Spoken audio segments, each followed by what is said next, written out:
আজি ভাত কোনে বনাইছে? এয়া শুনিলেই নহয় আমাৰ অকণমানিটোৰ কথা। আজি মই আপোনালোকক দেখাবলৈ লৈছোঁ আমাৰ দুপৰীয়াৰ এসাঁজ, আৰু এই দুপৰীয়াৰ সাঁজটো একেবাৰে নিৰামিষ। এয়া মই বনাই আছোঁ নহৰু সৰিয়হ বটাৰ সৈতে ছজিনা, আৰু ছজিনাত এয়া শেষত পানী অলপ দি পেলানি মই ঢাকি দিলোঁ। তাৰ মাজতেই ঢাপলি মেলিলোঁ মই বাৰীলৈ, আৰু বাৰীলৈ গৈ ছিঙিলোঁগৈ দুটামান জলকীয়া, আৰু জলকীয়াকেইটাৰ লগতে ছিঙিলোঁ মান ধনিয়া কেইখিলামান। মাহ প্ৰসাদ কেইটামান আছে, আৰু তাৰে ভাবিলোঁ চাটনি এখনকে বনাওঁ। সেইবুলি এয়া মই আনি পেলানি জলকীয়া মান ধনিয়া দি দিলোঁ, আৰু লগতে ঘৰৰে আম এটা সৰিছিলে, সেই আম এটাও অলপ টেঙা হ'বলৈ বুলি দি দিলোঁ। আৰু এইদৰে মোৰ দুপৰীয়া সাজৰ দুটা আইটেম ৰেডি হৈ গ'ল। লগতে ঘৰৰে বেঙেনাও ফ্ৰাই কৰিলোঁ।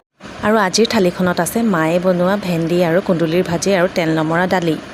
পাপৰ খাই ভাল পোৱা অকণমানিটোকে প্ৰথমে খোৱালোঁ। ভিডিঅ'বোৰ চাই ভাল পালে ছাবস্ক্ৰাইব কৰি দিব। ধন্যবাদ।